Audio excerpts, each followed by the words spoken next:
Recuerda que puedes implicarte con nosotros en vivo y directo a través de nuestro chat aquí en mega.tv, así como en nuestras páginas de Facebook y Twitter, donde siempre ponemos como que los temas que vamos a discutir en el día y están en la pantalla. Y quería aprovechar para decirle al señor Montaner que Timex, uno de nuestros foristas aquí en el chat, dice que Montaner es de otro calibre.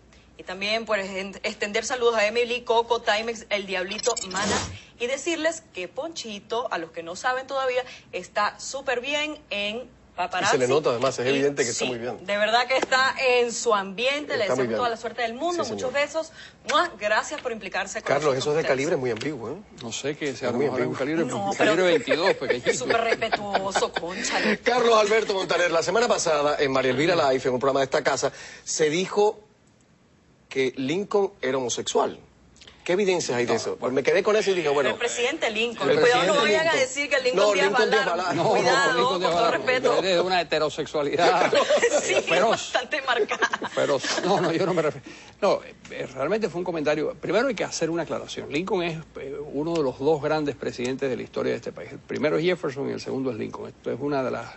O sea, y hay que... Todo lo que tenga que ver con este personaje siempre hay que hacerlo con mucho respeto. Y lo que se dijo... Estuvo casado, ¿no? Estuvo casado. Con 4 hijos de más.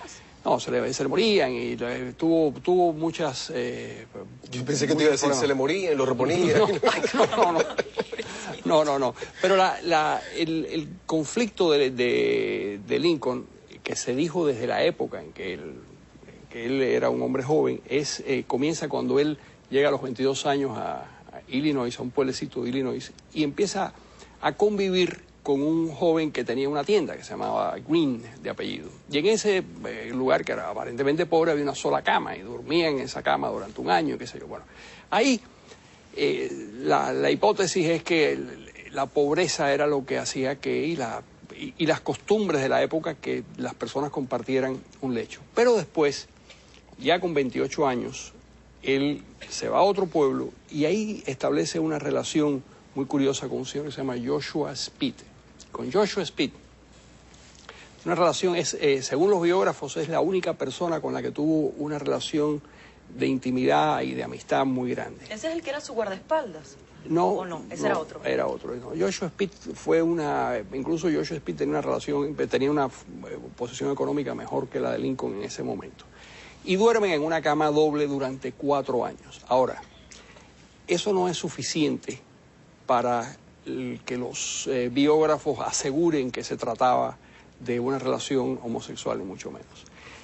Green, antes, en una correspondencia, se había referido físicamente había hablado de los muslos de Abraham Lincoln como los muslos más hermosos que había visto nunca. Bueno, tampoco, eso es un juicio estético, estaba hablando de los muslos del señor Lincoln. Luego, en el caso de Joshua Speed, lo interesante es que cuando se casa, la correspondencia de Lincoln con él es la de un hombre muy conmovido.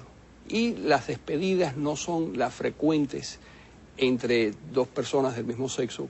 Hay algunas cartas donde Lincoln se despide de él, tuyo para siempre, qué sé yo. Ahora, puede que no, es decir, no lo sabemos, pero lo importante, y es lo que yo quiero subrayar, es que eso no tiene realmente ninguna trascendencia, salvo ahora que viene una discusión muy importante sobre si los homosexuales deben o no formar parte del ejército. Alguna gente cree que eso podría desmoralizar a las Fuerzas Armadas.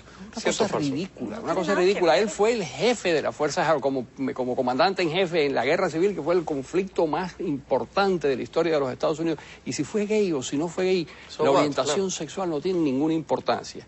Fue una persona que tomó las decisiones correctas con una brillantez extraordinaria, con un sentido común, con una inteligencia, y eso era lo importante. Luego, la superstición de que los gays son más cobardes o pueden no tener la valentía en combate, eso también es falso. Y siempre los historiadores cuentan la historia de lo que llamaban el batallón sagrado de Tebas, un batallón griego de parejas homosexuales que van al combate y que precisamente lo que los hacía de una ferocidad tremenda era que luchaban no solo por la causa política que estaban defendiendo, sino también por la vida de su compañero.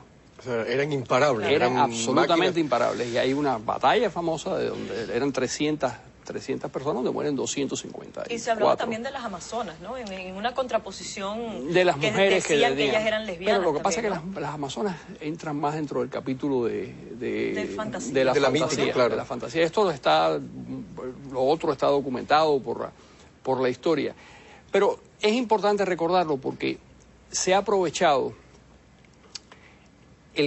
esta discusión, este gran debate nacional sobre si los gays deben o no pertenecer al ejército. Yo creo que si voluntariamente quieren pertenecer al ejército, sería absurdo. Por supuesto. Absurdo prohibírselo, todo lo contrario. Y entonces, para eso es para lo que estos ejemplos son interesantes. Y otros ejemplos interesantes son otros presidentes norteamericanos, incluso el presidente inmediatamente anterior a Lincoln,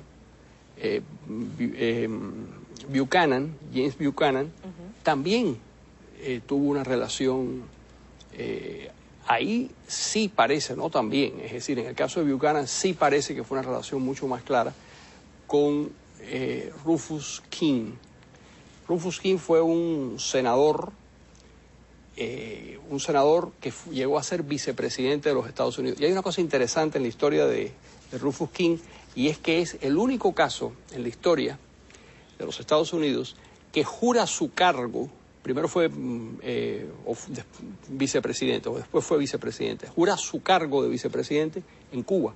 ¿Cómo en Cuba? En Cuba, porque él se había ido a Cuba, él estaba muy enfermo, estaba tuberculoso, y se había ido a Cuba a tratarse la tuberculosis.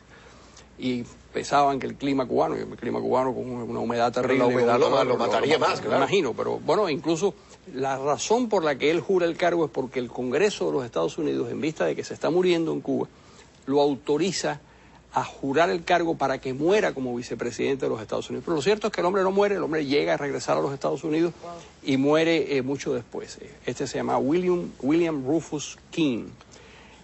Los maldicientes de la época le llamaban la tía Nancy y se burlaban de él. ¿Pero por qué? ¿Porque el señor era muy lánguido? Bueno, él era, es decir, es el único vicepresidente que ha sido soltero, de la misma manera que Buchanan es el único presidente que ha sido soltero, y entre los dos es donde se estableció la relación.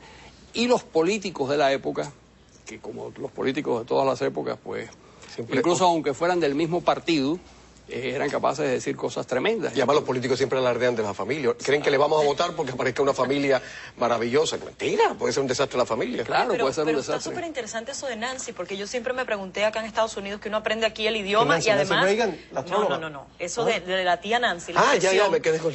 Nancy, que a veces los americanos ya de generaciones un poco más adultas hacen este gesto, ¿no? Como que Nancy para referirse a los homosexuales. Y yo nunca entendía de dónde, ahora entiendo de dónde viene, ¿no? Del presidente Buchanan. Sí. O de la pareja del presidente Buchanan. Digamos que al presidente le llamaban así, al vicepresidente le llamaban así, la tía Nancy. Y al presidente también le llamaban, se burlaban en privado. Porque, y ahí hay una cosa muy interesante, la percepción del homosexualismo en el siglo XIX es distinta a la de nuestros días. No había, a pesar de que era, por ejemplo, era delito, en Inglaterra estuvieron ejecutando gente hasta 1860 y tantos, es decir, durante todo el siglo XIX ejecutaron 50 o 60 personas por el delito de homosexualismo. O sodomía, que era muchas cosas, porque cuando se hablaba de sodomía no solo se hablaba de la penetración anal, sino se hablaba también de la relación con animales y se hablaba de diversos tipos de cosas que eran calificadas como perversiones, y entre ellas las relaciones entre dos personas. Pero en esa época no había se asociaba a una psicología femenina y era más bien por el lado religioso, por donde se veía mal. La demonización era por el lado religioso. Por el lado religioso y sobre todo por la cosa femenina, es decir, se les llamaba afeminado hasta mediados del siglo XIX. A mediados del siglo XIX hay un cambio. A mediados del siglo XIX aparece una palabra que ya empiezan a jugar con la medicina, que es la palabra homosexual. Ahora, perdón, porque vamos a ir a un corte. Lo que siempre me ha llamado la atención, Carlos, ¿por qué el término de gay y por qué el término homosexual? Eso es muy ¿Por qué el importante. lenguaje cambia? Y te lo cuento porque es muy importante. Después de la publicidad, falta por favor. un presidente, no nos ha dicho quién es el tercero. Es un presidente interesantísimo porque ese sí dejó una legislación que todavía nosotros tenemos algo que ver con ella. Vamos al corte y nos cuentas Excelente. después. Así es. Vengo Enseguida con aquí regresamos, señor. Aquí en Los Implicados.